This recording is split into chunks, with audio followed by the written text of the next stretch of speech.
Ladies and gentlemen, growing up, I got the privilege to always feel safe and healthy.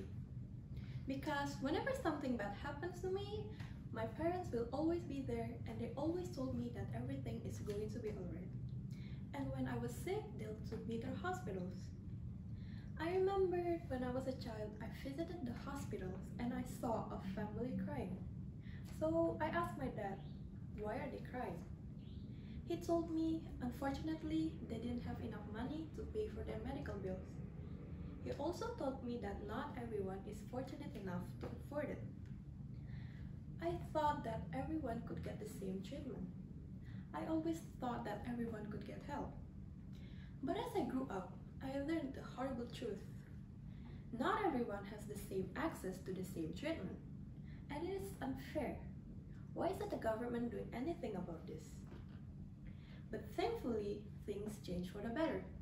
Our current president has applied a healthcare policy called BPJS, which can be used by all Indonesian citizens so that they can get a proper and affordable treatment, but still maintain the health personal prosperity. When I learned that everyone could get an affordable and proper treatment, I feel somehow relieved. When I was visiting the hospital again for some checkup, never did I saw a family crying about them cannot pay for the bills. I was very happy to see them to wait in line and receive the treatment they needed. And that's when I thought the world has finally getting better. But things started to get worse when COVID-19 attacked. At first, people didn't really care about this. They don't worry about this. They even make a joke about it and memed it everywhere, saying that this was the karma for the Chinese for eating animals alive. But slowly but surely, things got even worse. The Indonesian failed to respond to this threat, and people started over-panic by them buying masks, sanitizers, as if it's their K-pop merchandise, to the point it becomes scarce and expensive. For the first time in history, in Indonesia, the mask cost more than a cheeseburgers. But no one would have predicted that something like this would happen, right? Over time, more and more people got affected by this virus. The medical facilities got crowded, the hospitals being overflowed, and the medical personnel lacked the protection they needed to handle this situation. So it was all chaotic. And the government failed to provide clear data about this situation, and they're too busy talking about politics when this was a really serious matter. Due to this distrust spread to the community, there are a lot of people saying that this COVID-19 pandemic is fake and being manipulated and stuff. Like, ladies and gentlemen, we have the fact, like the proofs everywhere. Like how many people are affected by this virus within 1 day. And people we know, like an idol, presidents and other people that we know has affected by this virus. Like this virus is real. But let's go back to before COVID-19 attacked Indonesia. As I said before, the healthcare system in Indonesia is getting better after there's a BPJS. But currently, the economic stage in Indonesia is not in a good condition. We're experiencing an economic recession, so that could affect the healthcare system. If the healthcare system got unstable again, we will going back to the point where the healthcare is not affordable and equal to everyone. So we have to fix this problem. The government should fix the economy first.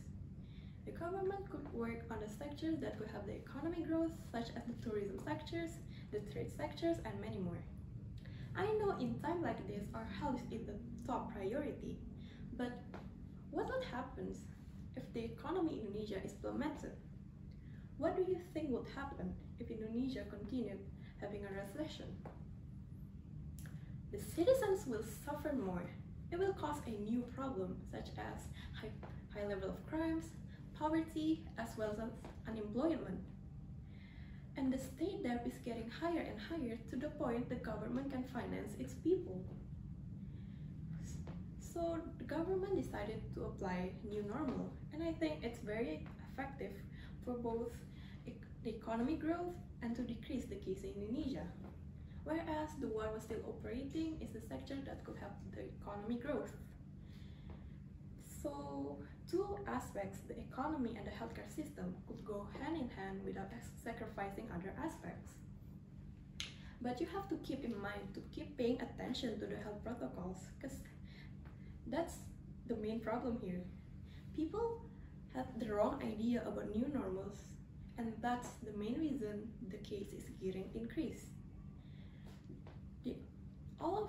A lot of people breaks the government policies, and the government is not strict enough in monitoring and imposing sanctions so that everyone keeps breaking the rules.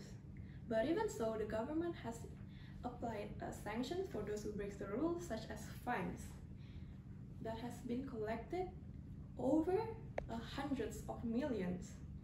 Like, everyone's keep breaking the rules. And I think this money can be used as a budget for the healthcare system. Because currently, the disease in Indonesia is not only COVID-19. There are a lot of abandoned sick people because people are keep focusing on the COVID-19. But I'm not going to blame the government entirely. I mean, it's not entirely their fault. I mean, as the citizen, it's also lack of self-control and also lack of cooperation with the government policies. These policies is not only for the government's sake, it's for the country, it's for ourselves, for you and for me. So if you want to get this situation back to normal again, we have to cooperate. I miss being out without feeling scared.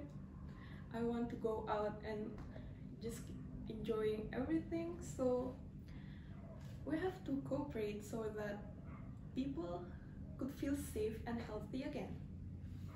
That's all I wanted to say. Thank you for your attention. Have a nice day.